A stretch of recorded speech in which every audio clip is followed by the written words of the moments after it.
اور ذکر کے اثرات کے لیے بھی کبھی بھی انسانوں ہے بے ہر کسی پر مرتب ہونا شروع ہو جاتے ہیں یوجلی۔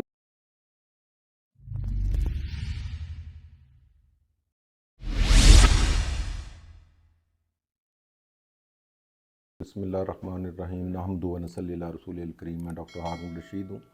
آج اس ویڈیو میں اللہ پاک کے ذکر کے پری ریکویزٹ یا اس کی شرائط جو ہیں وہ ہم ڈسکس کریں گے، اور یہ میں نے اپنی ہی کتاب اللہ رموز ذات و صفات جو کہ توحید اور اللہ پاک کے اسما پہ ہے اس میں سے ڈسکس کرنے جا رہا ہوں۔ اور یہ ذکر کی قبولیت کے لیے جو شرائط ہیں یا جو کنڈیشنز ہیں، اگر ہم ان کو فالو نہیں کرتے تو بے شک ہماری محنت جو ہے وہ اس طرح رنگ نہیں لائے گی جس طرح سے آپ کو اس بات حقیقت پہ اویئرنیس ہونی چاہیے کہ اس کے لیے ذکر کو کیا اس کی پری ریکویزٹس ہیں۔ تو سب سے پہلے جو ہے کہ وہ اللہ کا کے ذکر کے اپنے دل کو جو ہے وہ یکسو کرنا ہے۔ آپ نے اپنے دنیاوی خیالات جو ہیں دماغ میں سے ان کو نکالنا ہے، دنیاوی جو وسوسے ہیں ان کو نکالنا ہے، دل کو خالی کریں اور پھر اللہ پاک کے ذکر کو شروع کریں۔ دوسرے نمبر پہ ایک امپورٹنٹ کنڈیشن ہے کہ رزق حلال۔ اس کے بارے میں بہت ساری احادیث میں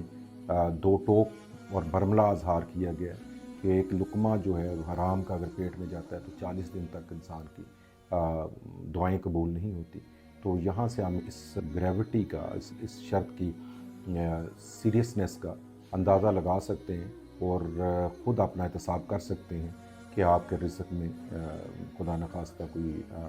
لقمہ حرام شامل تو نہیں ہے، وگرنہ پھر یہ حدیث میں نے گزارش کر دی ہے، اس کو سامنے رکھنا چاہیے۔ نمبر 3 پہ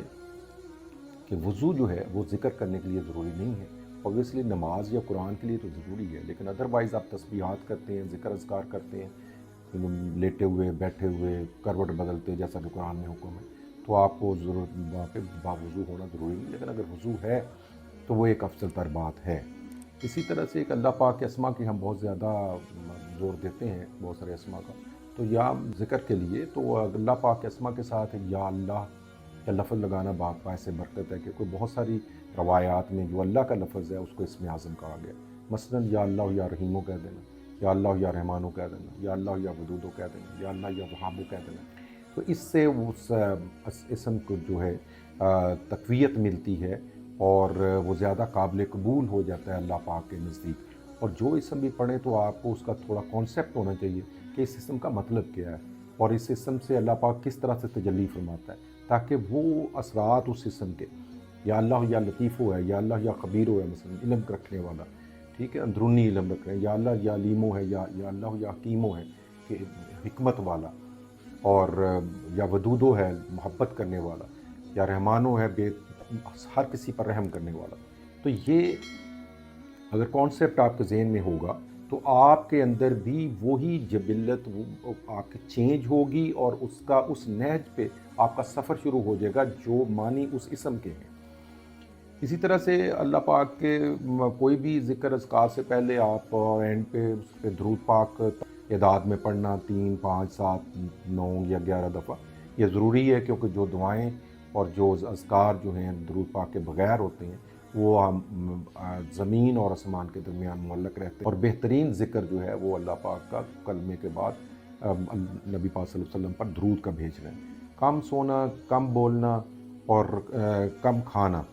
یہ ایک اسلام کی اسلاف کی ایک بنیادی کارنر سٹون رہا ہے ذکر اذکار کے لیے۔ اس سے انسان جو ہے زیادہ طمانینت کے ساتھ زیادہ بہتر طور پر ذکر کر سکتے ہیں۔ اور ذکر سے پہلے یہ بھی گزارش کر دوں کہ آپ کے فرائض جو ہیں وہ پورے کر دیں۔ یہ یہاں پہ بہت بڑا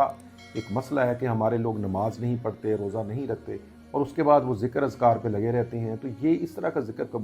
قبول تو شاید ہو جائے، لیکن یہ کہ اس کی اہمیت بہت کم ہوگی، کیونکہ آپ اپنے فرائض جو ہیں وہ انجام نہیں دے رہے اور نفل کو پہلے لے کے آ رہے ہوتے ہیں۔ تو یہ چیزیں جو ہیں پہلے اپنے فرائض کو انجام دیں، پھر آپ اس چیز کے اوپر آئیں۔ اور جب ذاکر کو یہ محسوس ہو کہ وہ